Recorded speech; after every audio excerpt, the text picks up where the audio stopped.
తులసి చెట్టు వల్ల మన ఆరోగ్యానికి బోలెడన్ని ప్రయోజనాలు. అవేంటో మీకు తెలుసా?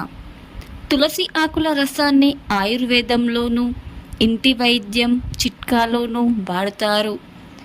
జలుబు, తలనొప్పి, పొట్టకు సంబంధించిన వ్యాధులు, వాపులు, గుండె జబ్బులు, మలేరియా వంటి చాలా రకాల వ్యాధులను నయం చేయడానికి తులసిని వాడుతారు. దానివల్ల ఆరోగ్య ప్రయోజనాలు ఏంటో చూద్దాం. తులసి ఆకుల్ని పలు రకాల జ్వరాల్లో, ముఖ్యంగా వర్షాకాలాల్లో మలేరియా, డెంగ్యూ జ్వరం వ్యాప్తి తీవ్రంగా ఉన్నప్పుడు లేత తులసి ఆకుల్ని నీళ్ళలో వేసి మరిగించి తాగితే ఈ రకం జ్వరాల నుండి మంచి ఉపశమనం ఉంటుంది. రోజు ఖాళీ కడుపుతో తులసి ఆకును తినడం వల్ల కడుపు నొప్పి ఉపశమనం లభిస్తుంది. పలు రకాల ఆయుర్వేద దగ్గు మందుల్లో తులసిని కలుపుతారు. తులసి ఆకుల్ని నమలడం వల్ల జలుబు, ఫ్లూ నుంచి ఉపశమనం లభిస్తుంది. చక్కెర మోతాజును తగ్గించగలిగే శక్తి తులసి ఆకుకు ఉంది. బీపీని కూడా నియంత్రిస్తుంది. తులసి ఆకులను ఎన్నో ఔషధ గుణాలున్నాయి. ఈ ఆకులు నాడులకు టానిక్ లాగా, జ్ఞాపక శక్తిని పెంపొందించేవిగా పనిచేస్తాయి.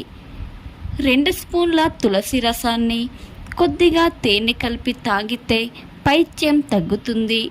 మూత్ర విసర్జన సమయంలో మంటతో బాధపడేవారు తులసి ఆకును దంచి ఆ రసానికి కొద్దిగా పాలు, చక్కెర కలిపి తాగడం వలన ఉపశమనం దొరుకుతుంది.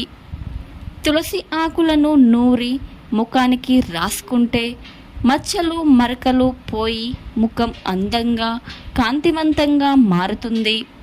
ప్రతిరోజు 5 లేదా 6 ఆకులు, మిరియాలు, ధనియాలు కలిపి నూరి తింటే వాంతులు, దగ్గు నుండి ఉపశమనం మనకి కలుగుతుంది. నులిపురుగులు నశిస్తాయి. తులసి, తేనె కలిపి పరగడుపున తీసుకోవడం వల్ల కొన్ని పోషకాలు, విటమిన్లు పుష్కలంగా అందుతాయి. వ్యాధి నిరోధక శక్తి పెరుగుతుంది. తులసి ఆకులు తినడం వలన చెడు శ్వాస తగ్గుతుంది. అలర్జీలు ఉన్నవారు తేనె, తులసి తీసుకుంటే చాలా మంచిది. ఇందులో యాంటీసెప్టిక్ గుణాలు అధికం. చర్మ సంబంధిత అలర్జీలు తగ్గుతాయి. Please subscribe to my channel.